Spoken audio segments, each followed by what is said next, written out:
les comentaba, ¿no? Hemos ido inventando una serie de herramientas para, en principio, ¿no? Mejorar nuestra calidad de vida, nuestra productividad, etcétera, como la industria 2.0, donde desarrollamos los primeros motores, ¿no? A combustión, motor eléctrico, y esto se conocía como la revolución del metabolismo artificial, ¿no? Más adelante, como humanidad, hemos seguido explorando la naturaleza, ¿no? Y nos dimos cuenta que la ventaja o lo que nos diferencia, ¿no? De muchos seres vivos no está tanto en la fuerza. De hecho hay animales, ¿no? Por ejemplo, que son muchísimo más fuertes que nosotros.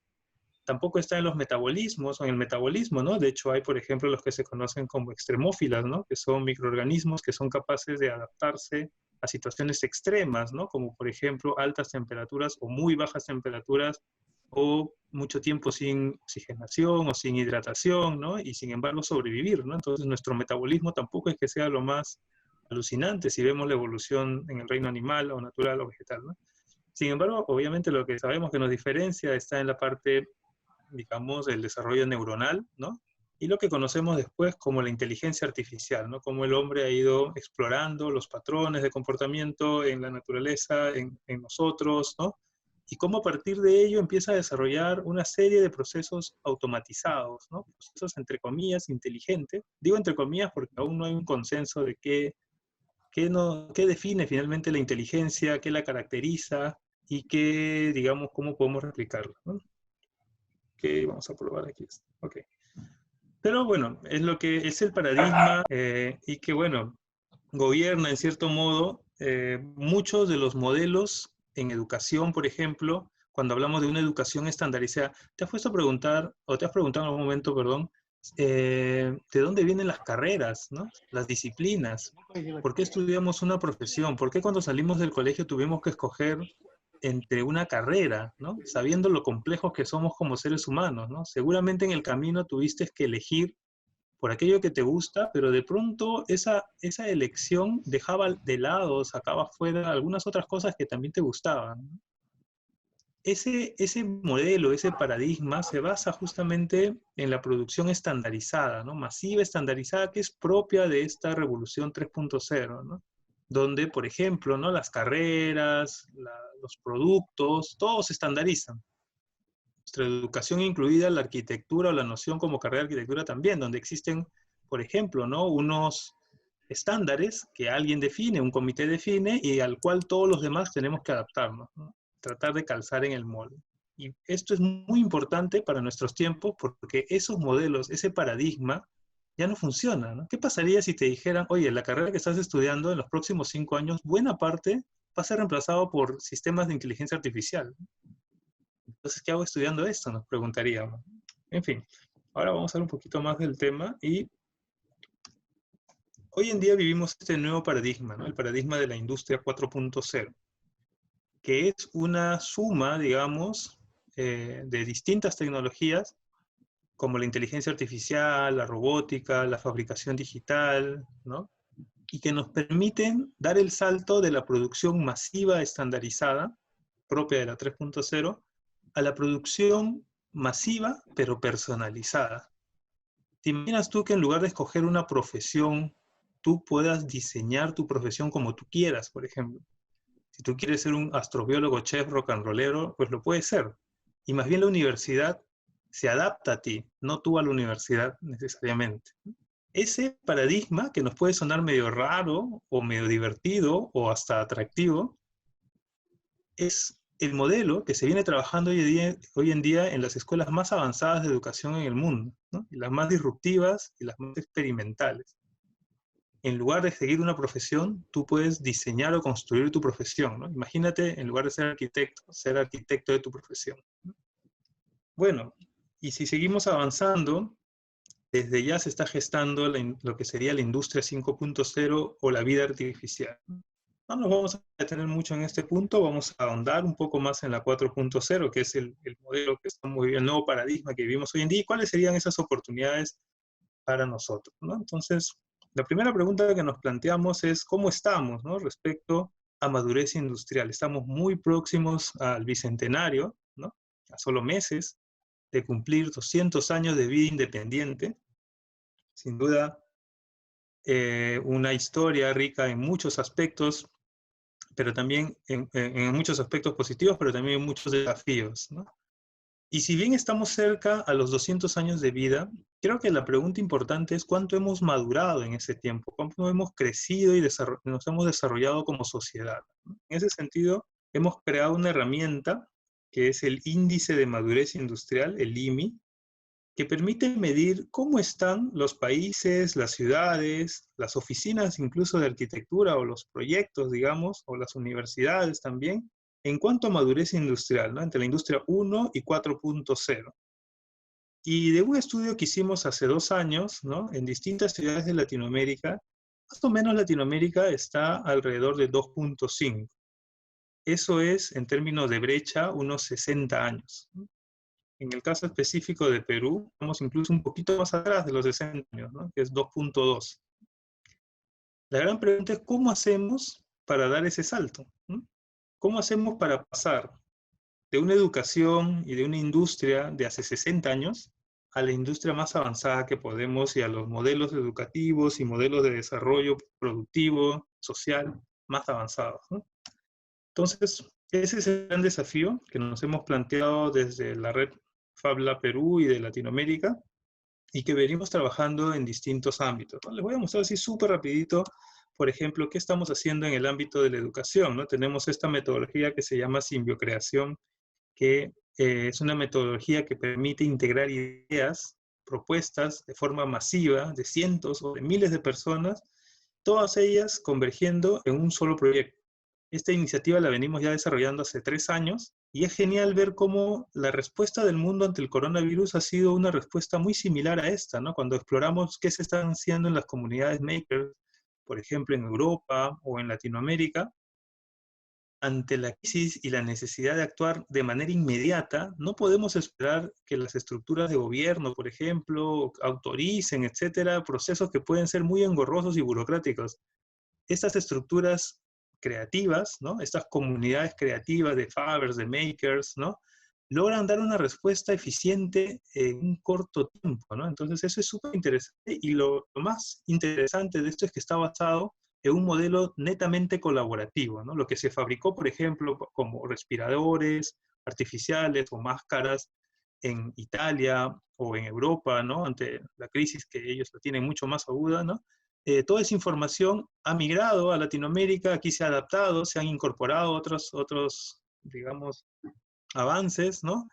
Y ya se tiene una serie de propuestas listas para ser fabricadas y distribuidas. Lo único que falta es que, por ejemplo, en el caso de Perú, como en la mayoría de casos de los países, el gobierno valide, ¿no? Y que eso se pueda dar, ¿no?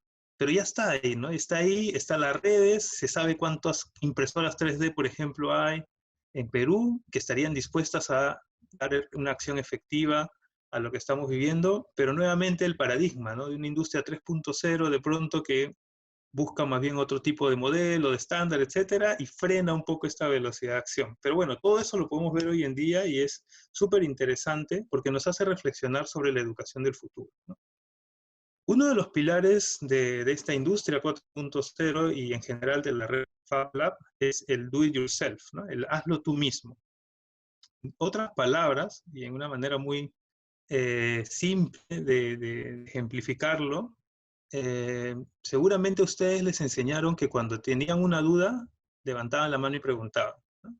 Yo recuerdo desde niño, ¿no? Desde primaria, que la profesora siempre nos inculcaba eso, ¿no? Si tienen una duda, pregunten, ¿no? Levanten la mano, pregunten. Bueno, para mí fue un shock cuando llegué al Fab Lab hace más de 10 años ya. Mi primer encuentro con el Fab Lab fue en Barcelona y me acerqué al instructor, ¿no? De que estaba en el laboratorio y le pregunto, oye, qué genial esta máquina, ¿no? Esta impresora, ¿cómo funciona? Él estaba sentado haciendo sus cosas, ni siquiera parpadeó, ¿no? Y me preguntó así mirando sus cosas, dijo, ¿ya leíste el manual? No, le dije. Y me dijo, bueno, léelo. Y honestamente me sentí mal, ¿no? Dije, he venido tan lejos para que me enseñen y este señor me va a enseñar así tan apático, pero luego le encontré un valor, ¿no? Porque cada vez que nosotros tenemos una duda, levantamos la mano y preguntamos, caemos en el facilismo de que una tercera persona siempre nos resuelva las cosas. Y eso ocurre mucho, ¿no? Realmente he oído por ahí en la universidad, cuando alguien le pregunta, oye, ¿por qué haces eso? Porque me lo dijeron, ¿no? ¿Y por qué cambiaste esta parte de tu proyecto? Porque fue lo que me dijo el profesor. No quiero invalidar con esto las opiniones de los terceros, pero lo más importante es nuestra propia capacidad de dar respuesta a las preguntas, ¿no? Y si hago algo es porque yo lo he explorado, lo he investigado y estoy seguro que esa es la respuesta, ¿no? Entonces el do it yourself nos invita a eso. Si tú tienes una duda, no levantas la mano y preguntas. Tú mismo vas por la respuesta. Y en ese camino por encontrar la respuesta, pues pueden ocurrir dos cosas. La primera es que la encuentras, por lo tanto celebras y por lo tanto has aprendido doble. Has aprendido sobre lo que estabas buscando y has aprendido en cómo encontrar esa respuesta. Pero también puede ocurrir que exploras y exploras y exploras y exploras y te traumas y te fastidias y no encuentras la respuesta. En ese momento es válido preguntar, pero ya tu pregunta no va a ser tan básico como lo que yo dice, oye, ¿cómo funciona esto? Sino tu pregunta sería, por ejemplo, ¿no?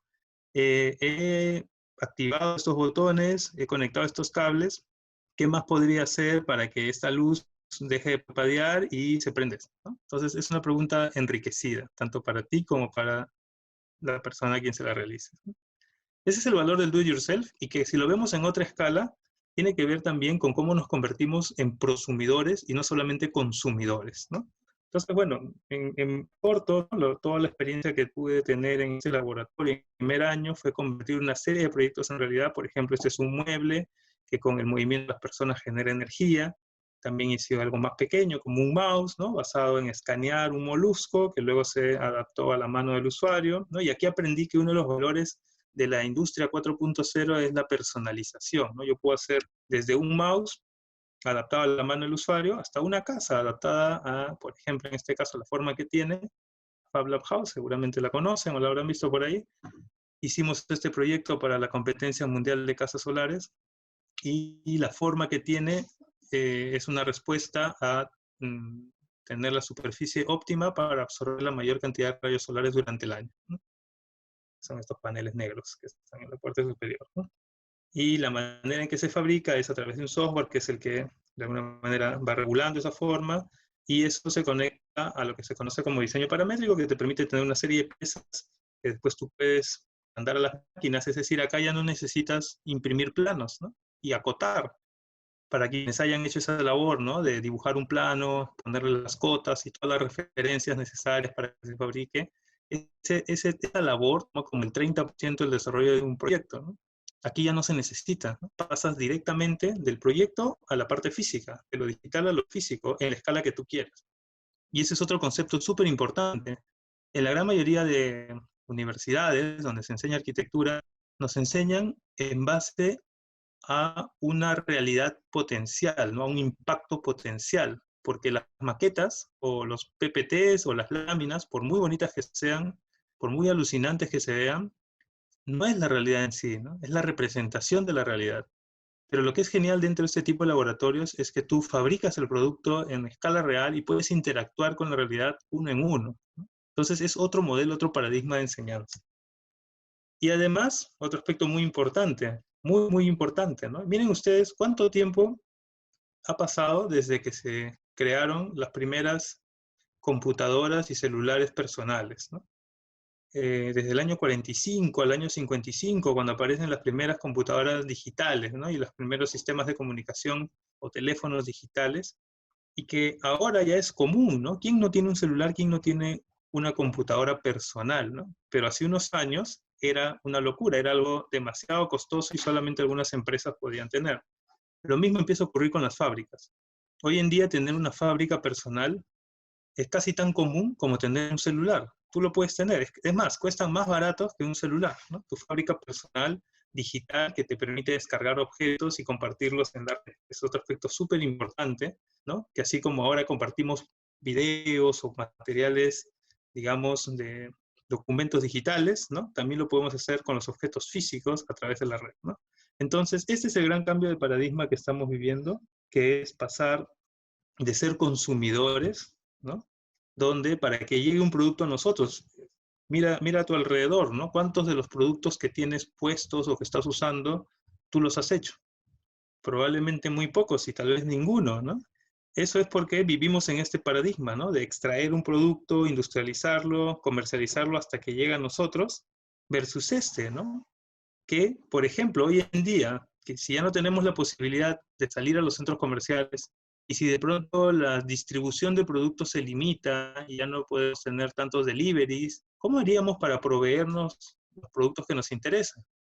Bueno, si tú tuvieras tu propio Fab, ¿no? En tu casa, simplemente entras, buscas el archivo que quieras, de lo que sea, zapato, una mesa, y obviamente necesitas materia prima, pero con esa materia prima tú te fabricas y te provees el producto que quieras en la forma que quieras, a tus medidas, dimensiones, a lo que tú quieras, ¿no? Es decir, ¿qué pasaría, no? Esto nos está hablando de un modelo futuro de ciudad, por ejemplo, donde ya no necesitas importar o traer desde otros países o ni siquiera de otras ciudades los productos que tú necesitas cada día, ¿no? Ese es un cambio de paradigma que lo recoge también este modelo de Fab City, ¿no? También muy popular, muy desarrollado entre la red de Fab Labs, ¿no? Y muy importante dentro de la visión y misión que tenemos como red a nivel global, ¿no? Entonces, estamos pasando del producto estandarizado al producto personalizado. Y aquí no solamente estamos hablando de productos físicos, estamos hablando de tu educación también, por ejemplo, ¿no? Una educación modelo estándar versus una educación que puede ser ahora también personalizada según lo que a ti te interesa, según tu propósito en la vida, según la manera en la que quieres impactar o el estilo de vida que deseas vivir, ¿no? Entonces, son parte de las ventajas que están a tu disposición, que están cambiando el mundo y que sin duda son una gran oportunidad para dar respuestas, por ejemplo, a los desafíos que vivimos hoy en día con la pandemia, ¿no? ¿Cómo puedes, por ejemplo, algún modelo, ¿no? Además de personalizarlo, distribuirlo a nivel mundial, ya no por barcos, ya no por containers, ya no necesitamos esperar que vengan, por ejemplo, 1000 respiradores de la China o de Europa para abastecer el mercado local, sino que nosotros mismos recibimos la información de cualquier lado, nosotros mismos lo desarrollamos y lo fabricamos, y mañana ya podrían estar listos. Ese es el nuevo mundo que nos toca vivir, así como tenemos problemas exponenciales con el virus, también tenemos oportunidades exponenciales con este tipo de tecnologías. Otra de las grandes oportunidades que tenemos en la red es el hagámoslo juntos, ¿no? Especialmente en Latinoamérica trabajamos muchísimo de manera colaborativa, ya desde hace mucho, ¿no? No es la primera vez que de pronto generamos proyectos conjuntos para dar respuestas a desafíos comunes, ¿no? Tanto en educación como en vivienda, como en habitabilidad, digamos, o confort, como ciudades inteligentes, como de pronto industria, conservación de la Amazonía, participación femenina, etcétera. Hay una serie de iniciativas que son transversales y que las venimos trabajando de manera en red, ¿no? Entonces vivimos en una sociedad dividida por una serie de factores, ¿no? Que estaba dividida, por ejemplo, temas políticos, temas de deporte, ¿no? Competencias por todos lados. Pero lo genial es ver cómo nos unimos ante objetivos comunes, ¿no? Y eso es un poco lo que vemos por la pandemia, pero también lo que hemos podido evidenciar como fuerza colaborativa y creativa dentro de la red FabLab, ¿no?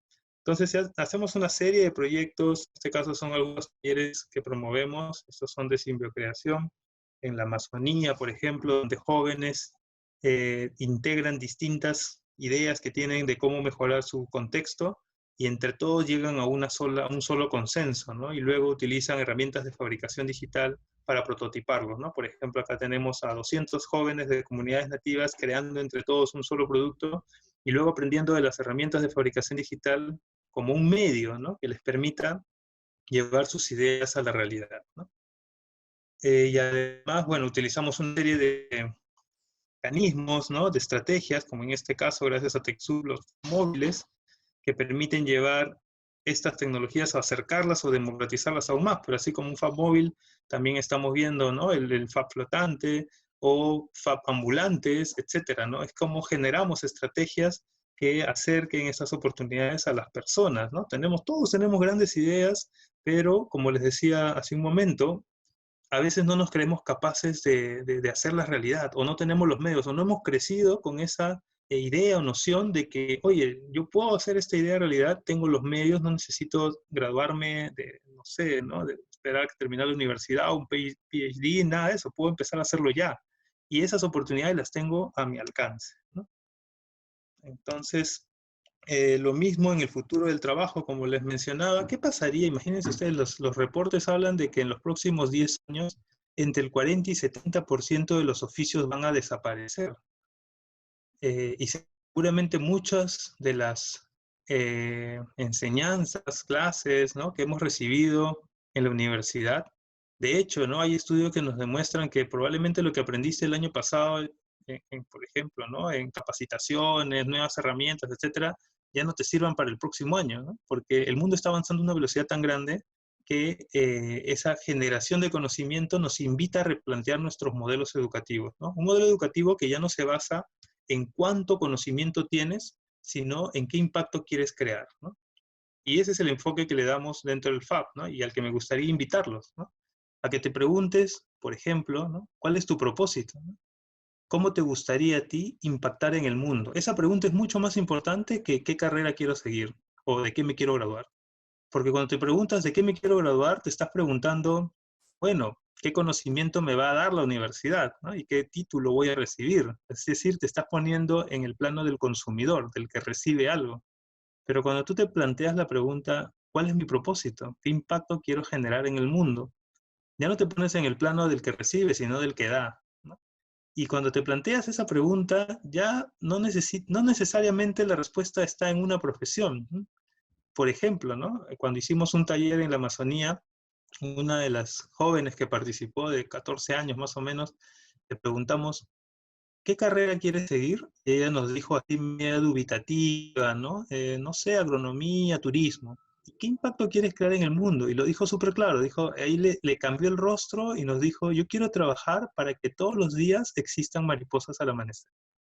Me acordé de ella hace 2 días cuando, bueno, estando aquí en la cuarentena, miré el jardín y vi que habían vuelto las mariposas, ¿no? No las veía hace mucho tiempo. Y qué genial, decía ella, ¿no? Ese propósito es una fuerza mucho más profunda que nos anima a conectar distintas áreas de conocimientos, a salirnos del molde de la profesión y a ser nosotros artífices, ¿no?, de ese cambio que queremos, ¿no? Entonces son algunos de los talleres que hemos hecho en esa línea, donde los jóvenes exploran de distintas carreras soluciones de manera conjunta que se van integrando desde ideas individuales hasta ideas grupales y de esas ideas grupales hasta ideas totales, ¿no? Y lo hemos trabajado con distintos públicos, ¿no? Tanto a nivel escolar como a nivel universitario, como a nivel profesional y a nivel también de organizaciones, ¿no?, donde se han generado propuestas diferentes, como por ejemplo, esto fue en Santiago de Chile, ¿no?, donde los estudiantes plantearon, después de hacer esta simulcreación, eh, por ejemplo, ¿qué pasaría si los empaques fueran comestibles, reciclables, ¿no? Y ya dejamos de contaminar los mares, etcétera, y además personalizados y nutritivos, ¿no? Entonces, estos empaques personalizados con cuero de frutas, ¿no?, hechos en el Fab Lab. Lo mismo para el uso de la, entre comillas, basura, ¿no? Al final nos damos cuenta que la basura definitivamente no existe, ¿no?, que es nuestra capacidad o no de darle valor, ¿no? ¿Esto lo podemos ver como basura o esto lo podemos ver como un material extraordinario para generar valor, ¿no? En este caso, por ejemplo, este proyecto lo que hace es, lo que planteó fue convertir el material orgánico en compost y que a través de una máquina se puede inyectar también el compost junto con semillas y tú puedas imprimir macetas personalizadas tanto para interiores, exteriores, etcétera, ¿no? Y desde el ángulo del campo del agro, ¿no?, estamos viendo también cómo pasamos del agro 1.0, que es donde están la gran mayoría de nuestros agricultores en el país, ¿no? Es decir, una agricultura extractiva, ¿no?, donde coges el producto, por ejemplo, la manzana, la piña, el camu camu, etcétera, y prácticamente lo vendes como tal, ¿no? El problema con muchos agricultores es que siguen a merced de los intermediarios, ¿no? Entonces, estamos trabajando en, por ejemplo, máquinas que puedan imprimir la fruta que quieras en la forma que quieras, en el lugar que quieras, ¿no?, sin quitarle los valores nutritivos ni los sabores y sin usar conservantes artificiales, ¿no? Entonces, hablamos de un enfoque diferente de lo que es la agricultura también, pasando de la macroagricultura a la microagricultura distribuida, ¿no? Y también, por ejemplo, en el caso de productos como el cacao, ¿no?, estamos trabajando en felicidad personalizada, ¿no? Entonces, imagínate una máquina que según tu nivel de estrés pueda imprimir el chocolate a tu medida, ¿no? Así sucesivamente. Bueno, y todo esto nos lleva, ya para cerrar, al futuro de la arquitectura. ¿Qué está pasando en el ámbito de la arquitectura? ¿Qué herramientas podemos usar hoy en día y qué paradigmas se están transformando, ¿no? Entonces voy a hacer un muy breve recuento. Este es parte de un estudio también que hemos desarrollado sobre cómo medir el nivel de madurez industrial en las oficinas de arquitectura y que esto pueda servirles también para dar el salto a Industria 4.0 y potenciar su impacto en el mundo, ¿no? Entonces, uno de los primeros puntos tiene que ver con el diseño, ¿no? O las herramientas propiamente que usamos para el diseño, ¿no? Entonces, por ejemplo, ¿no? Recuerdan que hablábamos de la industria 1.0 se basa en las herramientas mecánicas, ¿no? La 2.0 en las herramientas mecánicas eléctricas, la 3.0 en herramientas digitales y la 4.0 en herramientas digitales interconectadas, ¿no? Lo mismo se ve en el mundo de la arquitectura, ¿no? Yo, por ejemplo, cuando estudié arquitectura, cuando ingresé, eso fue el año 96, yo aprendí con estas herramientas, ¿no? Con el estilógrafo, con el routing, con reglas, y tenía que hacer mis planos en mantequilla. Y justo me tocó vivir por el segundo, tercer ciclo, el paso a la industria 3.0. Aprendí, me acuerdo en ese entonces, AutoCAD 12, ¿no? Donde para renderizar una esfera se tomaba 2 horas, ¿no? Para, y si querías hacer algo un poquito más complejo, pues tenías que dejar tu máquina ahí y volver al día siguiente, algo muy básico, ¿no? Una fachada, tenías que dejarla ahí y rogar que no le pase nada a la computadora para que el render salga bien, ¿no? Y eran renders con texturas muy toscas, digamos, ¿no? Y lo que vivimos hoy en día ya no solamente tiene que ver con el diseño, el modelado de piezas, sino las relaciones entre los componentes, ¿no? Eso es, eso es lo fabuloso hoy en día, ¿no? Porque, digamos, el diseño paramétrico, como se le conoce a este paradigma, nos permite diseñar un producto que después tú puedes personalizar, ¿no? O transformar simplemente a través de la interacción con las variables, ¿no? Entonces aquí, como bien menciona Pablo Herrera, ¿no? También en muchas de sus conferencias hace el recalque este punto, ¿no? Es, ya hemos pasado del diseño, llamémosle así, de los componentes al diseño de las relaciones, ¿no? Y de las variables. Entonces lo más importante va a ser el rol de identificar qué variables son las oportunas para un determinado proyecto, ¿no? En el ámbito del análisis, ¿no? Lo que se conoce como las herramientas CAE, perdón, aquí, ¿no? Estas herramientas se les conoce como CAD, ¿no? De diseño asistido por computadora en inglés, ¿no? Luego tenemos el ámbito de las herramientas CAE, ¿no? Que es ingeniería, o en este caso cálculos, ¿no? O simulaciones asistidas por computador. De igual forma, tenemos las herramientas mecánicas, ¿no? Las fabulosas catenarias que desarrolló el maestro Gaudí, ¿no? Para simular esfuerzos, hacer estudios de estructuras, etcétera, ¿no? Luego, el apoyo de herramientas eléctricas, mecánicas eléctricas también para medir esfuerzos, y lo que vemos hoy en día de manera generalizada con las herramientas digitales, ¿no? Ya no necesitas construir, fabricar o tener el material en sí físico, sino que tú puedes simularlo. Y esto es muy, muy importante, ¿no? Porque ¿cuántos proyectos que diseñamos realmente los analizamos antes de fabricarlos, ¿no? Muchas veces pasamos directamente a fabricarlos, que también tiene un valor porque obviamente la interacción directa con el material te proporciona mucha información, pero te puede reducir muchos costos y muchos dolores de cabeza si es que primero lo simulas, ¿no? Y el nuevo paradigma que se está dando ahora es que ya no solamente simulas el comportamiento o la resistencia, ¿no? del componente individual, sino que lo simulas en relación a todo su ecosistema, en relación a todo su ciclo de vida, ¿no? Imagínense ustedes lo importante que es saber el análisis de, por ejemplo, el edificio, el proyecto que estoy haciendo y cómo se va a comportar durante todo su ciclo de vida y qué impacto estoy generando, ¿no? Por ejemplo, ¿no? Esta es una de mis arquitecturas favoritas, ¿no? En el mundo. Son los UROS, ¿no? ¿Y por qué? Porque ellos tienen un sistema que les permite, en un ámbito muy corto, en pocos metros cuadrados, concentrar prácticamente todo lo que necesitan para la construcción de su ecosistema, ¿no? O de su hábitat, ¿no? Por ejemplo, la totora, ¿no? La extraen del lago y con esa totora hacen el suelo, ¿no? Hacen la isla flotante, hacen las viviendas y todos los dispositivos, ¿no? Tanto de transporte, de mobiliario, prácticamente resuelven todo con la totora. Y cuando la totora se biodegrada, pasa nuevamente al lago y después vuelve a crecer.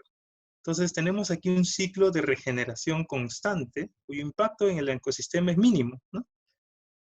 Ese modelo, si nosotros queremos ver qué es lo que estamos haciendo con nuestros edificios, ¿no? Sabemos que la construcción es uno de los principales contaminantes del mundo, ¿no? Que además, una vez que un edificio termina su ciclo de vida, que de pronto es un concepto con el cual no estamos muy familiarizados, ¿no? El ciclo de vida de los productos, incluidos los edificios, todo tiene un ciclo de vida, ¿no? Incluidas las ciudades, ¿no? Etcétera. Entonces, ¿cómo medimos el impacto de nuestro ciclo de vida, ¿no? Luego, una vez que hemos diseñado y hemos analizado otra de las áreas dentro de este proceso de arquitecturizar algo, digamos, está la fabricación, ¿no?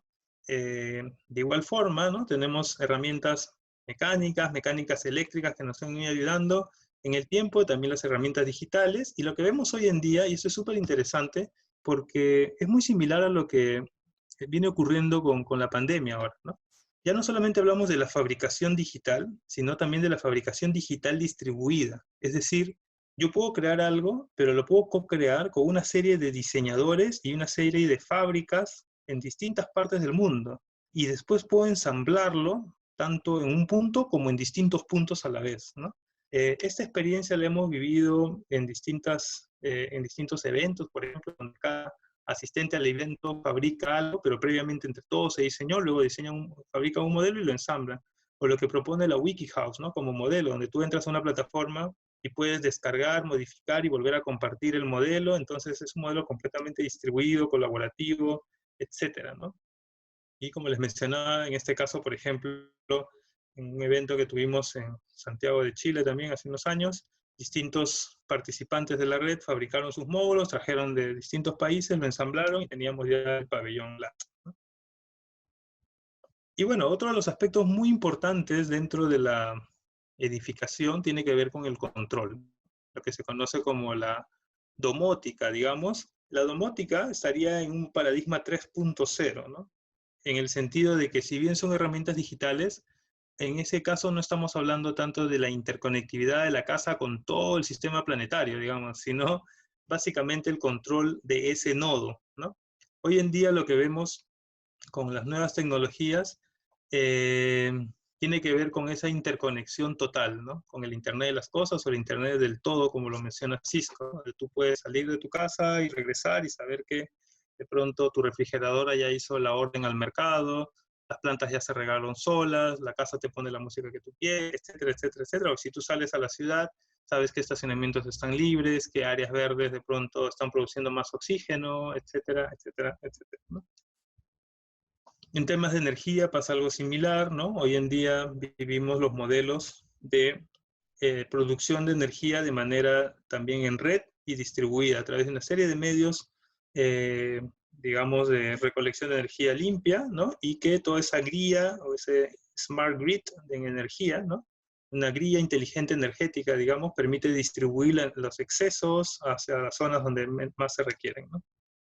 Y otro aspecto súper interesante tiene que ver con los materiales, ¿no?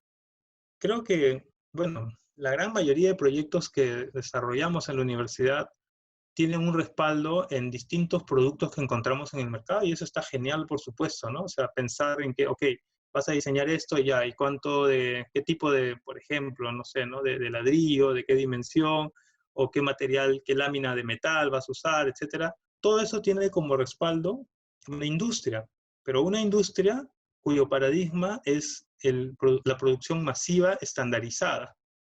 Y eso ya nos trae ciertas limitaciones, porque si yo quiero hacer una casa como la Fab Lab House, por ejemplo, pero si todos mis módulos miden 1,20 m por, no sé, 2,40, entonces, y la máquina que corta especialmente ángulos rectos, etcétera, ya me empiezo a complicar la vida. Por lo tanto, mi respuesta está de alguna manera limitada por el recurso que tengo, ¿no? La gran ventaja que tenemos hoy en día con la fabricación digital es que no solamente puedo darle más versatilidad a los productos que ya existen, sino puedo crear mi propio sistema de fabricación de lo que sea. Si yo quiero, por ejemplo, ir a la puna y trabajar una máquina que teja el ichu y lo mezcle con barro, y no hay una industria que lo haga, yo lo puedo hacer, puedo crear un sistema que lo haga, ¿no? Y que eso esté acompañado, por ejemplo, del soporte de los campesinos, los comunidades locales, lo podría hacer, ¿no? Entonces, prácticamente nos convertimos profundizamos un nivel más y nos convertimos en los generadores de tecnología, ¿no? Es lo que vemos en la industria 4.0, ¿no? Y sin ir muy lejos, bueno, hay una serie de experiencias que se han venido dando, que esta es una muy bonita que rescato de unos amigos en Medellín, ¿no? De In situ, que trabajaron con los escombros de las comunidades, que a partir de esos escombros diseñaron también un material, ¿no? Un material, una mezcla especial de concreto y escombros. El escombro, que en ese entonces era considerado un desecho por la comunidad, luego se convirtió en un elemento de valor, ¿no? Y los productos que diseñaron fue en base a moldes que hicieron de manera personalizada, ¿no? Es decir, el material que usas es el material que te provee localmente, ¿no? Lo mismo, por ejemplo, en el caso de Marcus Kaiser, ¿no? Él utiliza su superlupa y arena del desierto, y con esos dos elementos, con el material local, puede fabricar los productos que él desee, ¿no?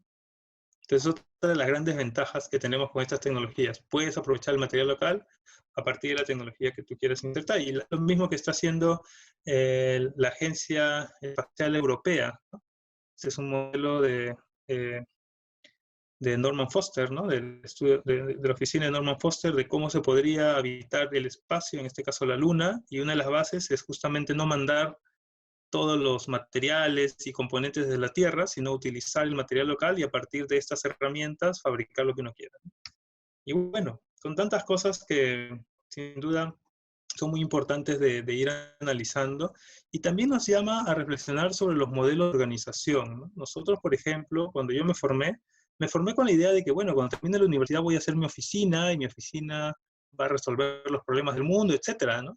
Pero no me formaron con la mentalidad, digamos, de trabajar de manera colaborativa y de que yo en realidad no iba a tener una oficina, sino cientos de oficinas, y que podía saltar de una oficina a otra según el proyecto, y no necesariamente tener un equipo, voy a tener cientos de equipos según el requerimiento, ¿no? Etcétera, ¿no? Y esto todo apoyado por una serie de, bueno, procesos, tecnologías y redes, pero sobre todo con una mentalidad de pensar en que ya no solamente estamos consumiendo tecnología global para un impacto local, sino que estamos generando conocimiento y tecnología local para un impacto global. Esas son parte de las oportunidades, y ya para cerrar me gustaría simplemente mostrar estas tres grandes oportunidades que todos ustedes tienen, todos nosotros tenemos, para que nuestros sueños sean realidad, para que podamos dar respuesta efectiva, por ejemplo, a desafíos como lo que estamos viviendo ahora, y para seguir construyendo pues ese Perú 4.0, desde esa arquitectura 4.0, ¿no? Una de ellas es la democratización de la tecnología. Cuando yo conocí de estas herramientas por primera vez, hace ya más de 10 años, las más baratas no bajaban de $25.000, ¿no? De $25.000 para arriba. Ahora las encontramos por $100, $250, y es una súper oportunidad para todos. Entonces, está a tu alcance, ¿no? Ya no hay excusa, las tienes ahí. Si no lo tienes tú, seguramente alquilarlo, rentarlo es económico. Pero lo más importante no está solamente en usar la tecnología, está en crearla, ¿no? En que tú puedas usar todas estas herramientas para crear tu propia tecnología para lo que tú quieras, como Gaudí, ¿no? Gaudí no compró el modelo de las catenaries, él lo desarrolló, ¿no? Creó su propio sistema. Hoy en día tú puedes crear tu propio sistema. La otra gran ventaja es la democratización del conocimiento, así como ahora, ¿no? Yo estoy aquí en mi casa, en Lima, seguramente ustedes están igual en su casa o en algún lugar similar, esperemos que en su casa, ¿no? Y, eh, y estamos compartiendo conocimiento que viene de todos lados, ¿no? Y que hoy en día es cada vez más fácil. Tal vez no estábamos tan acostumbrados, ¿no? Porque todavía vivíamos bajo el paradigma de la educación presencial, etcétera. Pero qué genial que venga una pandemia como esta y que nos ayude de alguna manera, o que nos empuje de alguna manera al futuro, ¿no? Un futuro donde todas estas cosas son posibles, ¿no? De poder estudiar, vivir, trabajar en tu casa y tantas otras cosas más, etcétera, ¿no? Y bueno, esta es una página que me gustaría compartir. Y hay otra oportunidad más, que es esta de acá, perdón, que es la democratización. La página básicamente es la de Fabla Perú, si gustan pueden entrar. Y esta de aquí es esta última gran oportunidad que quería compartirles, que es la democratización del impacto. Si tú tienes una idea, si tú tienes, seguro que la tienes, ¿no? Un propósito, un proyecto que te gustaría desarrollar para impactar en el mundo, pues ya no hay excusa. No solamente los virus se pueden extender de forma exponencial en el planeta, tus ideas también lo pueden hacer, tus proyectos, tus iniciativas también lo pueden hacer. para generar el impacto positivo que esperamos, ¿no? Tengas en tu mente, en tu corazón. Así que esa es mi invitación, que podamos ser agentes de transformación global, que aprendamos de esta pandemia tantos ejemplos y lecciones que nos está dando, y que pongamos al servicio de la humanidad nuestro conocimiento y nuestra pasión. A sus órdenes, maestros. Bueno, pasamos con algunas preguntas, por favor. La primera de Arturo, que dice, ¿cuáles son las diferencias de paradigma entre la arquitectura moderna que en todas las escuelas nos enseñan y el diseño digital? Pregunta, maestro, muy importante. Bueno, hay muchos valores que sin duda son atemporales, ¿no? De la arquitectura moderna. Tal vez más que hacer como diferenciaciones desde el lado conceptual, ¿no? Me centraría en algo muy simple, ¿no? Que es el lado, digamos, de la materialización, ¿no? En el caso de la arquitectura moderna, por ejemplo, hablamos del módulo, ¿no? Del modulor, de la estandarización, de definir un estándar que a partir del cual la arquitectura pueda responder y pueda masificarse, digamos, ¿no? Y eso obviamente responde a una necesidad del tiempo, de su tiempo, ¿no? A la necesidad de que de pronto se pueda atender de forma masiva, ¿no? A requerimientos de vivienda, hospitales, colegios, etcétera, ¿no? Pero hoy en día podemos ir más allá, ¿no? No necesitamos, por ejemplo, recurrir al paradigma del módulo. No significa que esté mal, pero significa que podemos ir más allá del módulo, ¿no? Entonces podemos crear algo ya no solamente de forma modular, sino paramétrica, o en todo caso es una especie de enriquecimiento del concepto de módulo, donde el módulo puede ser que todas las piezas sean diferentes y aún así ser una arquitectura eficiente o más eficiente. Es decir, ya no es un edificio cuya eficiencia se basa en la eficiencia de la parte, sacrificando a veces la eficiencia del todo, sino en este caso puedes hacer que cada módulo sea diferente, pero que hace que el todo, o cada parte sea diferente, pero que hace que el todo sea más eficiente. Bueno, Benito, muchas gracias por tu conferencia, y quería empezar una conversación. Estaba leyendo también sobre diseño digital y textos interesantes, y justo la semana pasada he leído un texto sobre la nueva pedagogía. Bueno, un texto de Rivka Oxman, que es arquitecta investigadora de una universidad en Israel, y ella menciona esta diferencia, ¿no? Entre la arquitectura moderna, que se basa en el dibujo y en la visualización para diseñar, para hacer arquitectura, y en la arquitectura digital con las herramientas digitales, ¿no? Los softwares y las impresoras, en las cuales ya hay un cambio total en el diseño, pues ya no se usa el dibujo, sino se usa el modelo en 3D o el modelo BIM o lo que sea, el rinoceros, y después el prototipo directamente. Entonces, desde el software se puede hacer el prototipo, y ese prototipo te da más información para meterla al software. Entonces, ese es otro tipo total de diseño. Y lo que menciona este texto es que para enseñar ese tipo de arquitectura es una enseñanza muy diferente de la que nos enseñan de la que nos dan las universidades hoy en día, ¿no? La mayoría de universidades en el mundo enseña mucho sobre el dibujo y sobre la arquitectura moderna, y usa el software solamente como una herramienta para potenciar eso. Pero no hay un cambio no hay un cambio de modelo educativo, ¿no? Tú, desde tu experiencia, has visto eso, ¿cómo lo trabajas, ¿no? Desde tu experiencia en el Fab Lab. Yo en verdad no he dejado el lápiz y el papel, al contrario, ¿no? Es el laboratorio más fundamental, más elemental. Es diferente, ¿no? O sea, creo que una ventaja del lápiz y el papel es que hay una conexión, por lo menos con mi proceso cognitivo de aprendizaje, ¿no? Hay una fluidez mayor para explorar, para generar, interconectar ideas, ¿no? Y el uso de los sistemas digitales no es que lo reemplacen, ¿no? Yo creo que en ese sentido, la parte creativa no está reemplazada por la parte digital, ¿no? Lo que hace la parte digital, de alguna manera, es brindarte opciones, computar más rápido, ¿no? Acelerar procesos, pero sobre algo que tú ya has sembrado, ¿no? Sobre algo que tú has explorado. Entonces, esta primera parte de la siembra o de encontrar, ¿no? La semilla y de ponerla en tierra y después ya empezar al proceso de acelerar el crecimiento de pronto, eso ya viene de pronto del lado digital. Es decir, por ejemplo, ¿no? Una manera tradicional en la que trabajamos en el Fab Lab un producto, lo boceteamos no solamente con lápiz, en realidad creo que es súper enriquecedor pensar con manos, ¿no? Involucrar todos los sentidos posibles que no necesariamente las herramientas digitales te lo ofrecen, ¿no? Entonces, por ejemplo, a partir de involucrar todos los sentidos, toda la experiencia, toda la sensibilidad en crear algo y definir ese algo, aunque no sea perfecto, entre comillas, aunque no esté bien delimitado, ya teniendo eso claro, sí es más eficiente usar herramientas digitales para llevar eso a un producto óptimo, digamos, ¿no? Donde ya usas la parametrización, donde usas distintos materiales, donde trabajas en el Fab, por ejemplo, ¿no? Yo quería hacer este mueble que genera energía.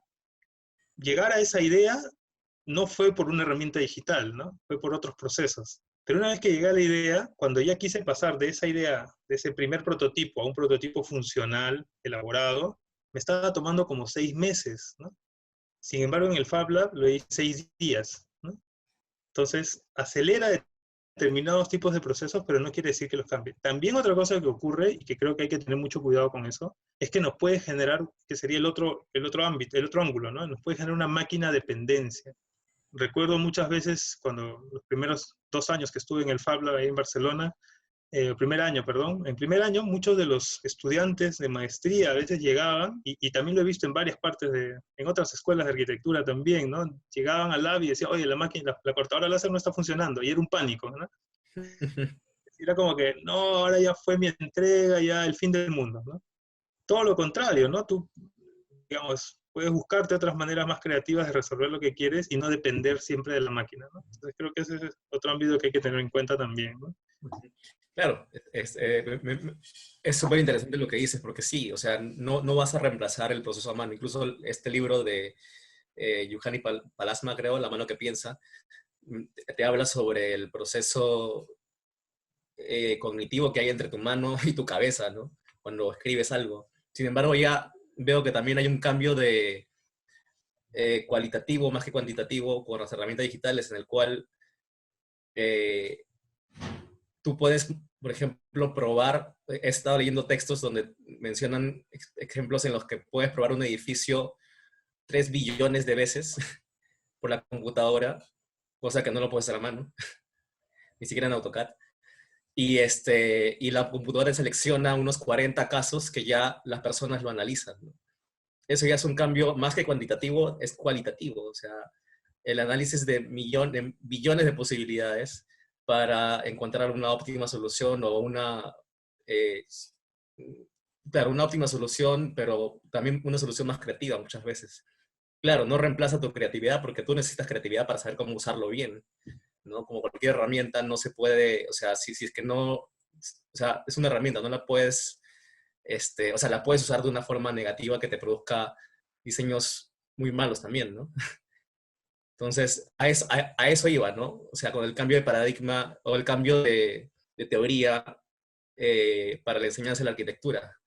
Porque el movimiento, o sea, anteriormente a todas esas herramientas digitales, el dibujo era lo central, el dibujo a mano, y era el tema central, ¿no? Y esos dibujos incluso esos son los que le dabas al constructor, bueno, dibujos más desarrollados, para que hagan el edificio.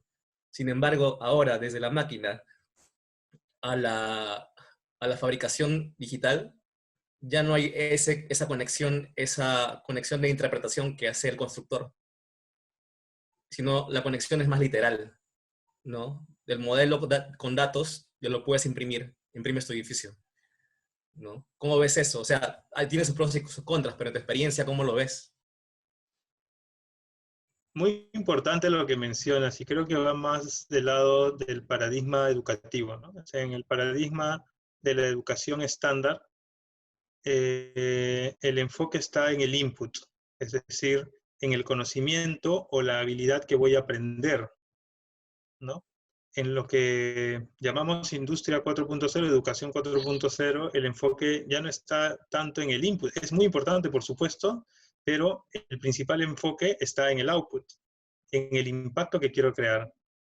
Desde esa perspectiva, ok, genial que puedas tener la habilidad de usar un lápiz para expresar una idea, etcétera, pero eso todavía está en el lado, digamos, del proceso.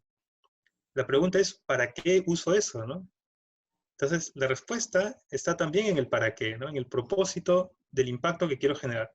Entonces, cuando hablamos ahora de esta arquitectura, etcétera, digamos 4.0, no está tanto en si uso un lápiz o si uso una herramienta digital u otra herramienta, sino en el para qué y en el impacto. Y lo que nos permiten estas tecnologías es aproximarnos más, de una manera más acelerada y rápida, al impacto que quiero generar y hacerlo de una manera eficiente y de bajo costo. ¿Por qué antes no podíamos construir algo uno en uno y ver, testear con la realidad el impacto? Porque eso obviamente implicaba costos y tiempos.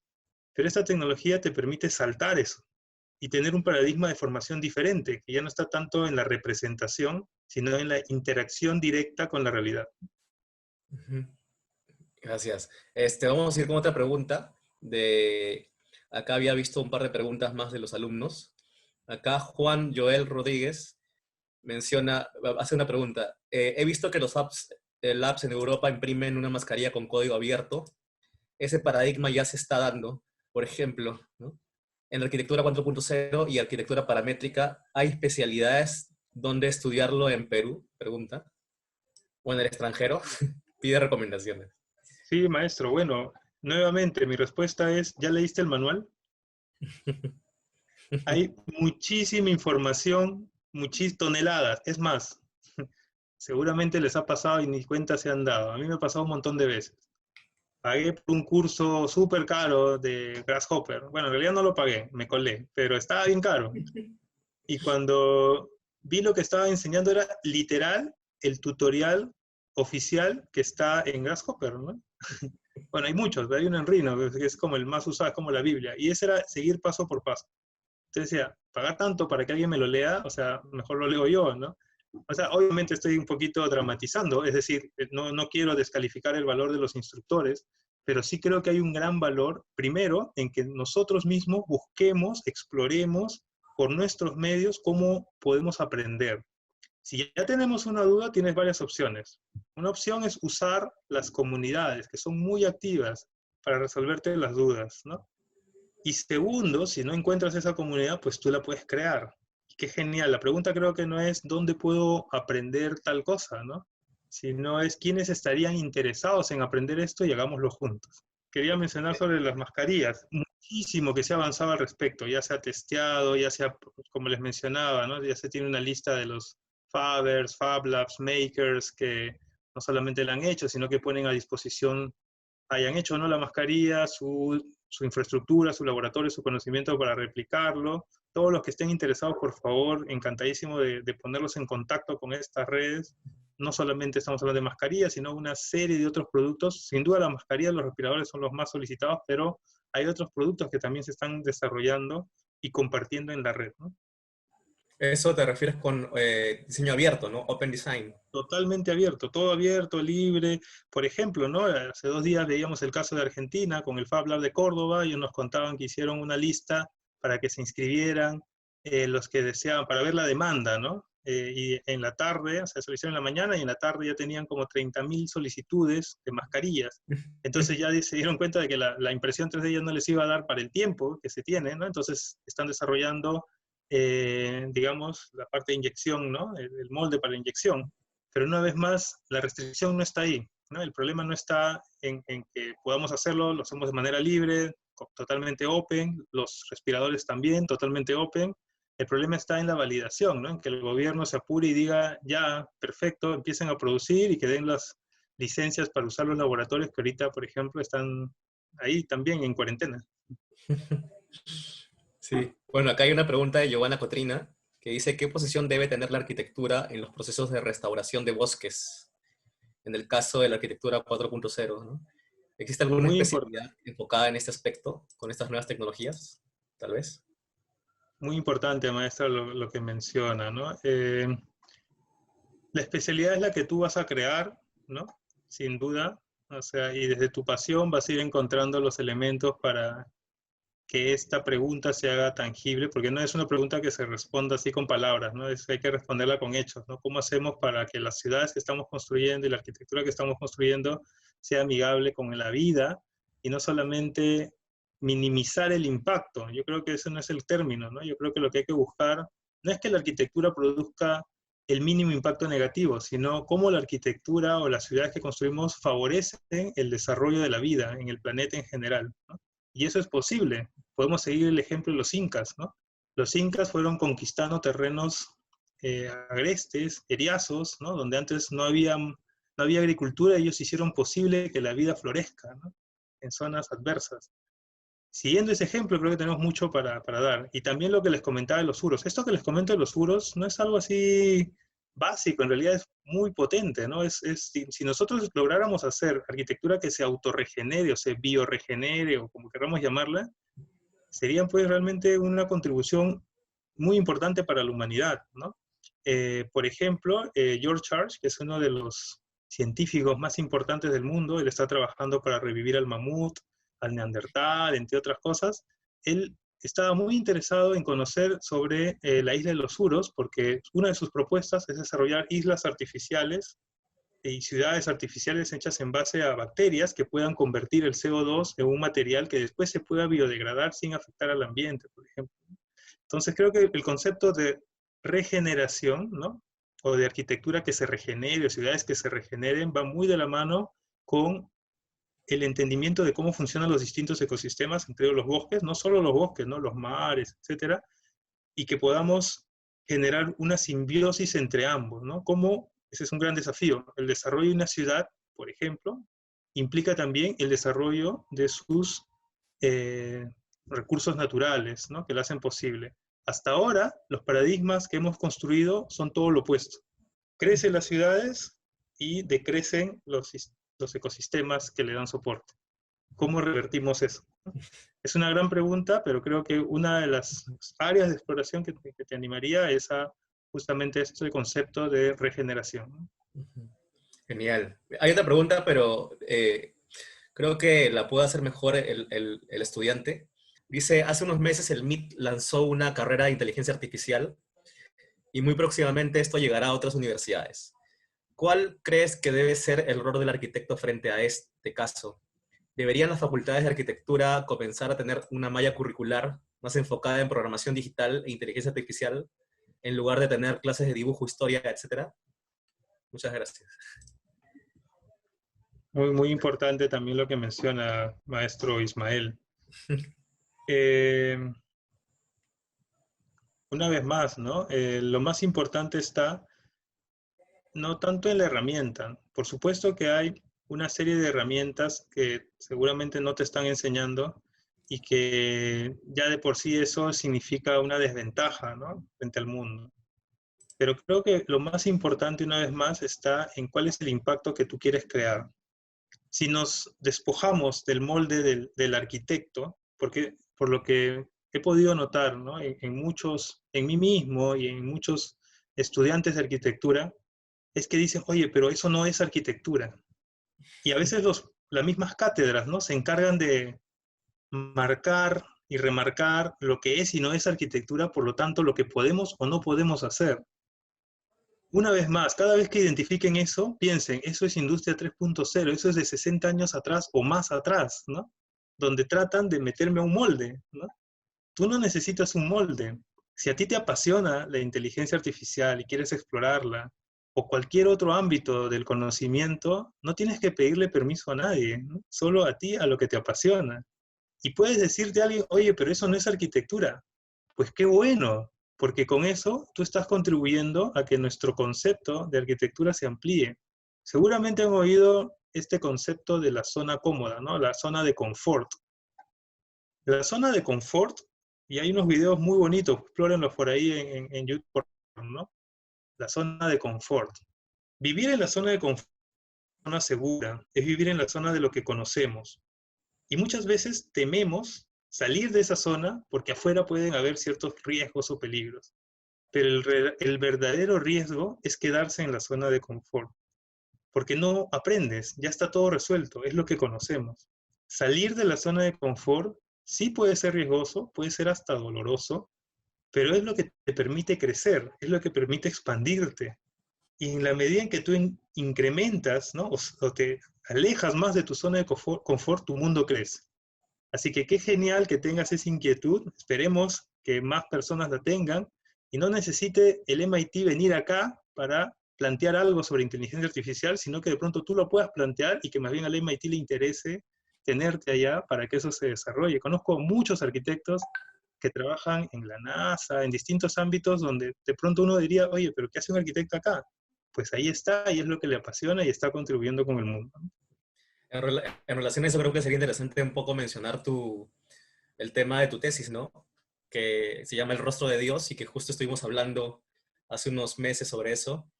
Y cómo es que tu tesis era muy diferente a lo que se hace como arquitectura en las facultades, ¿no?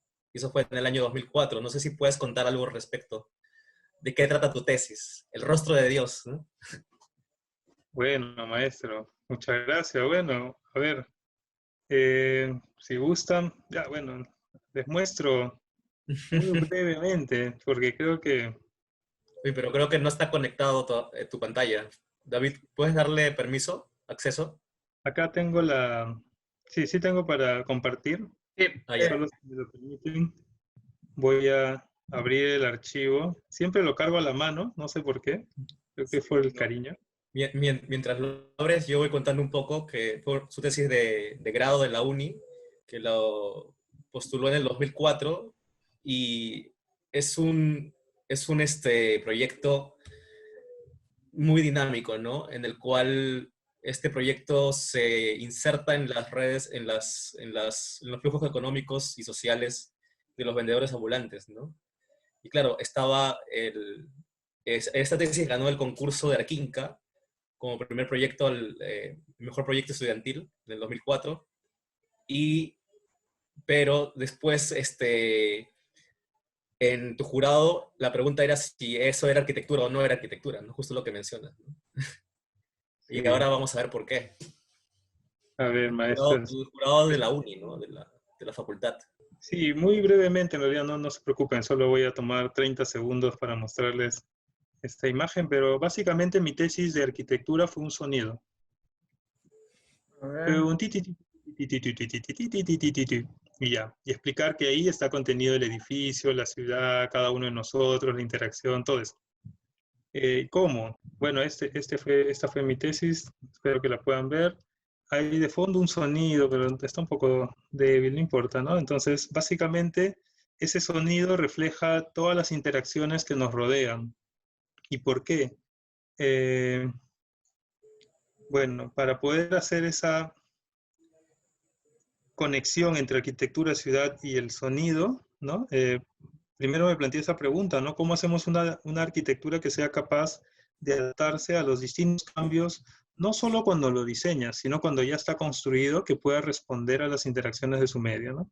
Y en ese sentido, lo que hice fue diseñar, tomando como uso e inspirándome en el comportamiento de los comerciantes ambulantes, diseñar una estructura que se puede fragmentar y distribuir por la ciudad. Entonces, cada uno de estos puntos son parte del edificio que se distribuyen según donde ellos van buscando mayor atracción comercial, digamos, ¿no?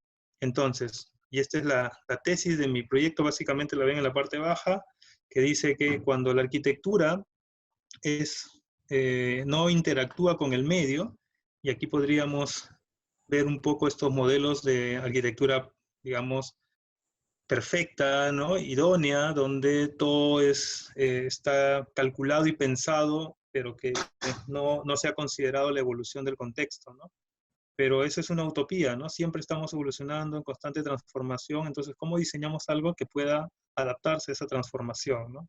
Y para poder medir ese nivel de interacción, lo que desarrollé fue este sistema, ¿no? Que cada uno de los módulos emite un sonido según su distancia con la madre, que sería la colmena, ¿no? Y la madre vendría a ser esta, ¿no? Es una estructura que se fragmenta, es decir, cuando el edificio está funcionando no existe, y cuando todos dejan de vender y regresan, el edificio vuelve a existir. O sea, cuando no funciona, existe, ¿no? Y cada modulito va emitiendo un sonido según su relación con la matriz, digamos, ¿no? Entonces, si están todos juntos, es el agudo total, y cuando todos se van alejando, van haciendo un sonido más grave, ¿no? O sea, pasa un tío, ¿no? Y la reproducción simultánea de todos estos módulos es la arquitectura, ¿no? Y acá está un poco, bueno, los planos, las secciones. Al final mi proyecto era 1 metro cuadrado y todo el algoritmo para que ese metro cuadrado se pueda repetir en la escala que uno quiera, ¿no? Y la hipótesis final era de que a pesar de ser muy dinámico y caótico, en algún momento llega a regularse. ¿Por qué? Porque ese ambulante que los primeros días sale y explora y tiene una ruta más errática, con el tiempo aprende, conoce del contexto urbano, lee su territorio y a partir de eso empieza a adquirir una rutina. Y eso trae como consecuencia un pulso o un sonido, ¿no? Más o menos constante, hasta que algo venga, como por ejemplo, no sé, pues alguna intervención policial, algún cambio de uso, o alguna nueva edificación, lo que sea, que hace que eso se distorsione por un tiempo, pero después se vuelva a adaptar, ¿no? Entonces, al final, esa fue mi tesis, un sonido y 1 metro cuadrado de proyecto, ¿no? Súper interesante también porque, claro, muchos arquitectos habrán dicho, esto no es arquitectura, ¿no? Así es, Sí. Bueno, acá hay otra pregunta maestro. más. Pero bueno, es algo que nos va a tocar seguramente. Sí, sí, claro. Acá hay otra pregunta más de Sam. Dice, hola, mi foco de interés es el diseño de viviendas para zonas de extrema pobreza, en las cuales la eficiencia tanto energética, espacial y bioclimática son más importantes que el aspecto artístico. Creo que con las nuevas tecnologías podemos crear softwares que puedan diseñar este tipo de arquitectura de forma completamente independiente, y si esto incluso en el futuro llegue a desestimar la labor de los arquitectos. Bueno, dice que puede que esto llegue a desestimar la labor de los arquitectos. ¿Qué opinas? Bueno, es un gran reto el que tiene, maestro, y espero que no desista, ¿no? Es un gran reto, pero fascinante. Básicamente el tema ahí es control térmico y cómo generas eh, soluciones con recursos locales, ¿no? Y las nuevas tecnologías te pueden ayudar, ¿no? Pueden ayudar, pero no es que vayan a de pronto de por sí ser la solución, ¿no? Y sobre, digamos, ¿qué es lo que nos depara como profesión en el futuro? Es una pregunta que siempre le he hecho y me gustaría más bien que ustedes se lo pregunten, ¿no? Pregúntense qué cosa de lo que están aprendiendo hoy creen que les va a servir en los próximos 5 años o cuando terminen la carrera, ¿no? Y ahí van a darse cuenta de en qué de pronto estamos gastando nuestro tiempo o a qué de pronto no le estamos dedicando la atención suficiente. En mi experiencia, todo, por supuesto, conocimiento es bienvenido, pero hay algún tipo de, digamos, ciertas habilidades y ciertas actitudes que conviene fortalecer, ¿no? Por ejemplo, sin duda, la parte creativa, ¿no? No sé si te tomas un tiempo para crear de manera así profesional, ¿no? O sea, decidida, no solamente copiar, imitar, sino crear tu propio lenguaje, tus propios paradigmas, tus propios modelos, tus propias teorías, ¿no? Y empezar a ser un agente que produce y que brinda, ¿no? Después, creo que otro aspecto importante son las redes colaborativas, ¿no? Hicimos una pregunta en el último taller también, ¿qué cosa, por ejemplo, no podrá ser reemplazado o difícilmente será reemplazado por máquinas, ¿no? Y hablaban, por ejemplo, de la experiencia. Tú puedes mandar un dron a mapear un terreno, a levantar toda la data, por ejemplo, ¿no? Ya no necesitas topógrafos o etcétera, pero que el arquitecto vaya, siente el lugar, ¿no? Perciba, encuentre una mirada diferente, eso difícilmente va a ser reemplazado en los próximos años por una máquina, ¿no? Entonces, sí hay muchas cosas que van a ser reemplazadas y eso está genial, porque en el fondo lo que nos están dando es más tiempo. Yo no vería eso como una amenaza, ¿no? Yo vería eso como una oportunidad para despojarnos de pronto de ciertas actividades accesorias y enfocarme más en aquello en donde yo puedo dar más valor, ¿no? Sí.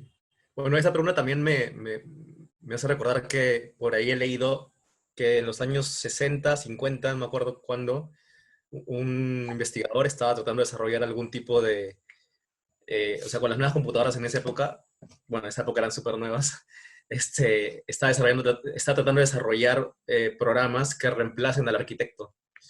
Claro, finalmente la investigación se fue por otro lado, no la terminó, pero eso está volviendo.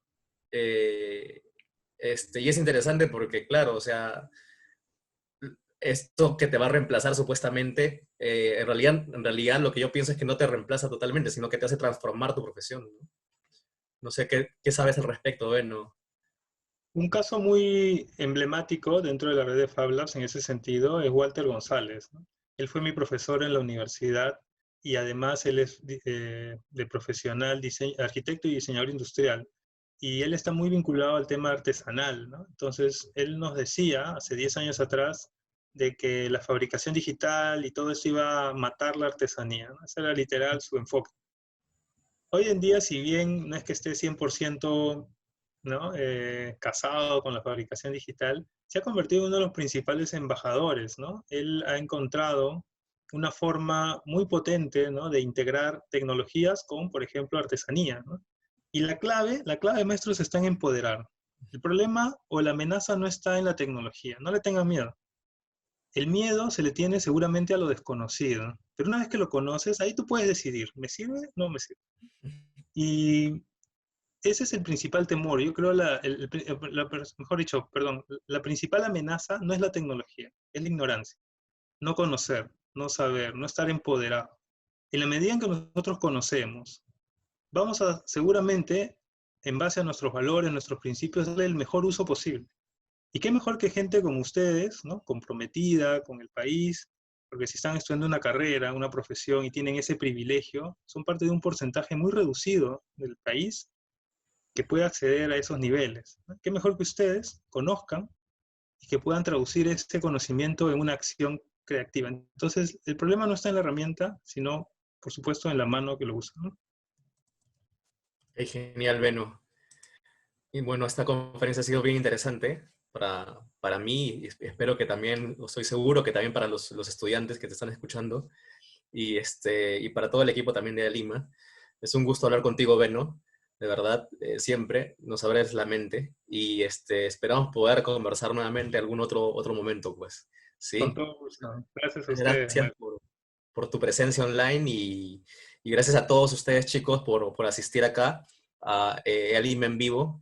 Ya saben que la siguiente conferencia será este sábado 28 a las 6 p.m. me parece. Pero le vamos a enviar un correo confirmándole. Y bueno, están bienvenidos a participar también. Y cualquier otra consulta, otras preguntas, nos la pueden hacer por correo y nosotros lo respondemos. Pues. Muchas gracias por todo y hasta la próxima. Gracias, Beno.